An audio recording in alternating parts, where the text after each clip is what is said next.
Welcome to DB Workshop channel. Today we will discuss how to convert a decimal number into a binary number. We will write a C program.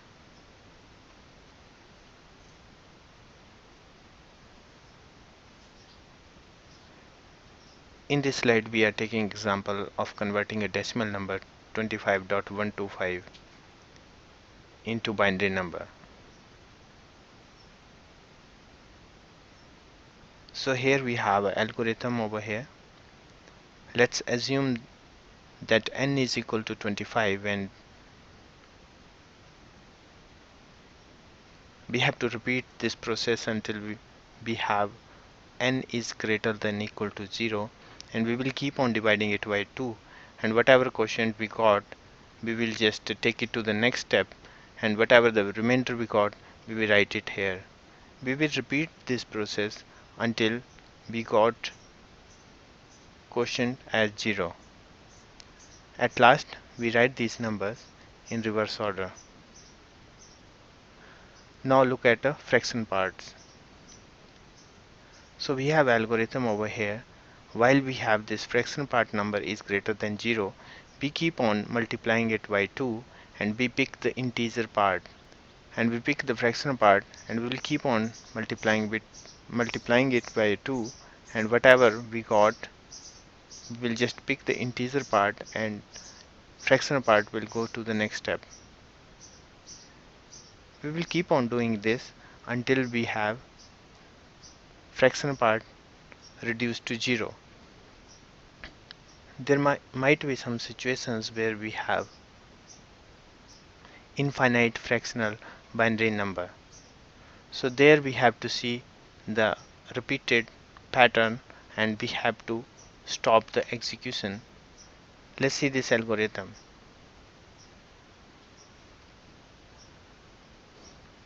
Assume we have this number 25.125. So here, and we are taking the floor value of n, and floor function will call and return the integer part, and we will store it integer type variable, and then if we subtract this number from the original, then we will get the fractional part. So we have to run the loop and we have to repeat this process until integer value just become 0. So we have created a table over here just showing the execution for each iteration of loop. Let's start in very beginning. We have I equal to 0 and we are processing this algorithm. So first step, while integer value is greater than 0, then we have to check that integer value is coming from the starting of loop is 25. When 25 is yes greater than 0, then we have to execute the steps in a loop. So next step we have is ith index of a will be initialized by dividing the integer value by 2 and pick the remainder. So here we pick the remainder and that's 1. So now the next step is telling just reset the value of integer to integer divided by 2, and here we have 25 and we divided it by 2 and we got new integer value is 12. And the next step, increment the value of I. So we have incremented the value of I, and now in next iteration it will check the value of integer. In the previous iteration of loop we got the integer value equal to 12 and that 12 is greater than 0, so while condition is true. So if we have a while true, we will execute the loop again. So very first step is a of I, that means a1 is equal to integer value, that is 12 over here, and mod 2. So mod is the operator. A of 1 is equal to 0 because when we divide 12 by 2 we got a remainder 0 over here, and now we have to reset the value of integer again, divide by 2, and we have a 12 over here, and we divide it by 2, we got a 6 over here, and now we go to the next step. Again 6 is greater than 0, again we have to calculate the value of ai, Now we have I become 2 from the previous iteration, so a of 2 becomes 6 mod 2, that becomes a of 2 is equal to 0, and again reset the value of integer divided by 2, 6 divided by 2 becomes 3, and now next iteration 3 is also greater than 0. We have to execute this step again. I is become 3 in a previous iteration, so now a of 3 becomes 3 mod 2, that means when 3 is divided by 2 the remainder is 1. We store a3 is equal to 1 and then reset the value of integer by dividing it by 2, so 3 divided by 2 and then we got 1. Now 1 is again greater than 0 and then we have to look for a of 4, that is 1 mod 2, and that becomes 1, and a of 4 becomes 1. And now when we have to reset the value of integer is equal to integer divided by 2, so that becomes 0 over here. Now this condition becomes false and now there won't be any more iterations. Now we have completed all the iteration of this program for this input data. Now we have to see that what is stored in our array. So we see that a0 stored 1, a1 stored 0, a2 stored 0, and a3 stored 1, a4 stored 1. If I pick these values and write it here, so we have to see that we have to print these values in a reverse order so that we can get the binary equivalent for this integer part of this number. So here we just started from a4 and then a3 and then a2 and then a1 and then a of 0. So now because here we have a 0 over here and we could add the decimal equivalent, that becomes 25. Let's do the same for fraction part.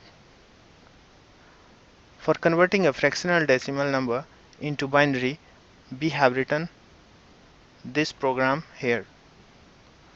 So let's assume that number is 25.125. So in integer part we could use a function float to get the integer part, and for fraction we could write n minus its integer part so that we can get a fractional part of it.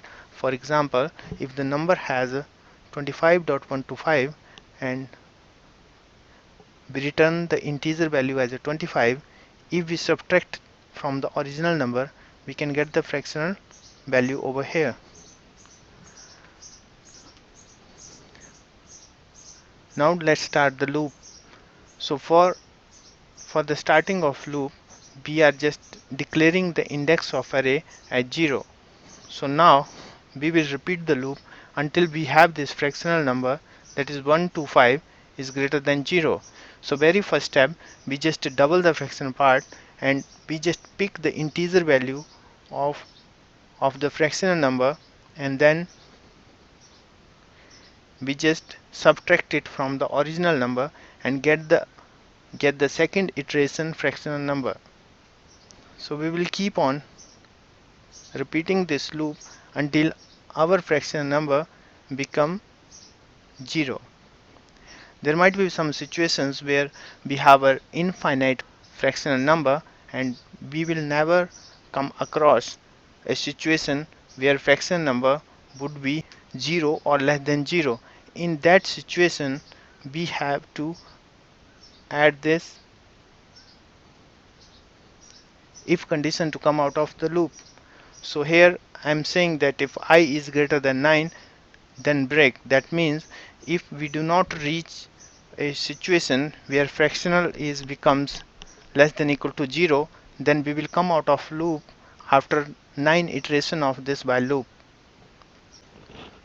Let's see the execution step for this algorithm. Let's assume that fractional number we have here is 0.125. So the very first step for this algorithm is initialize the value of j is equal to 0. So here we have initializing the value of j, and here I will write all the values in each execution step in multiple iteration of this loop. So now in the very beginning we have value of j is equal to 0 and fractional number we have is 0.125. Now the first condition we have here in while loop is whether value of the fraction is greater than 0. Yes, 0.125 is greater than 0, and this condition become true, and the steps in statements inside the while loop will be executed. So the very first step in the while loop is just multiplying the fraction number by 2. So now we will multiply the 0.125 with 2, and then we just pick the integer part, and then we will subtract the integer part from the fraction part, so we got the pure fractional number. And now we store the integer part in an array. B is an array over here and j is the index. So now in the 0 index of B array we store 0, and then we increment the value of j. So now j becomes 1. If the value of j becomes more than 9, we will just come out of loop. We go to the next iteration, and now we have the value of the fraction is 0.250 from the previous iteration. Now that again is greater than 0, we again multiply this fraction number, we pick the integer number and we got the fraction number, and we store the integer part in B array with index j, that is 1. Now increment the value of j again. Now j becomes 2. Right now j is not greater than 9, so we go to the next iteration of loop. Now we will compare the value of the while loop. So now from the previous iteration we have a value of the fraction is 0.500, that is greater than 0. We multiply it by 2 and that becomes 1.0. Now we pick the integer part from this value, and then we pick the fraction part. At this stage we have a value of j is 2, and we will store in B array in index 2, that is second index of B array, we store the integer part, that is 1 over here. Now we increment the value of j, that becomes 3, and 3 is not greater than 9, so we won't come out of loop. We again go for checking value of while condition. Now because 0 is greater than 0, now this condition becomes false and we come out of this loop. Right now if we see whatever is stored in B array, for this decimal number we have got the binary digit, and if we write them here, v0 is 0, v1 is 0 and v2 is 1. So we have to write these values in the increasing order, and we could store it something like this 0.001. We could print the value of v increasing order. Now we have a loop over here. We just store value of j, that is the maximum index we have. Now j is the last value we got from here, and j was 3 over here.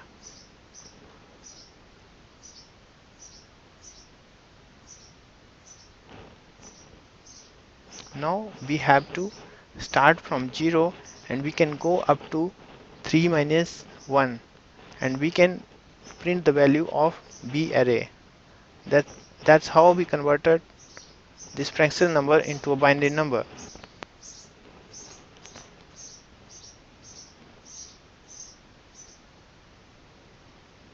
Let's do a practical now.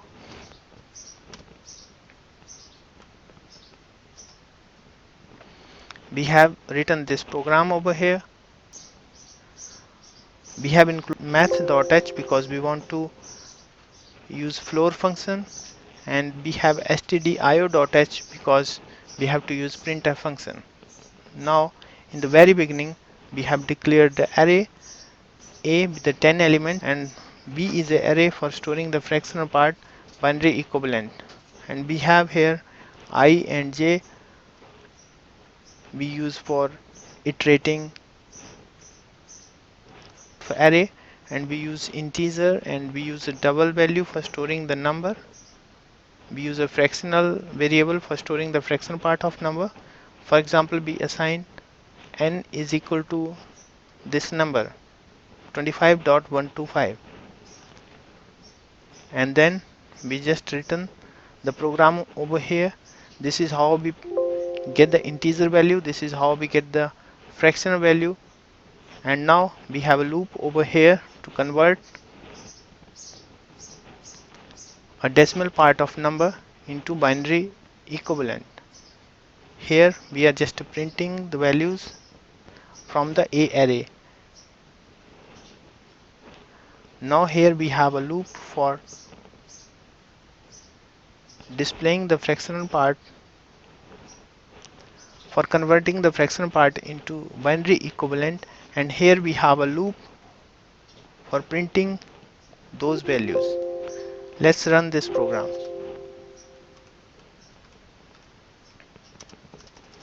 This is how we compile this.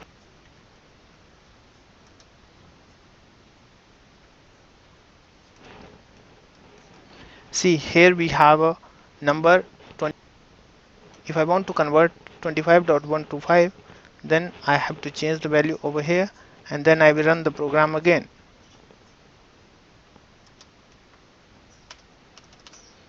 Here I got the value 0.001. Let's see the infinite fractional binary number.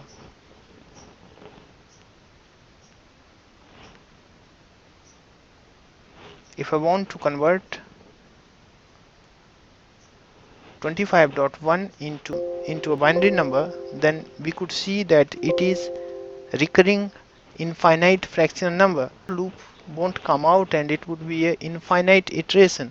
For this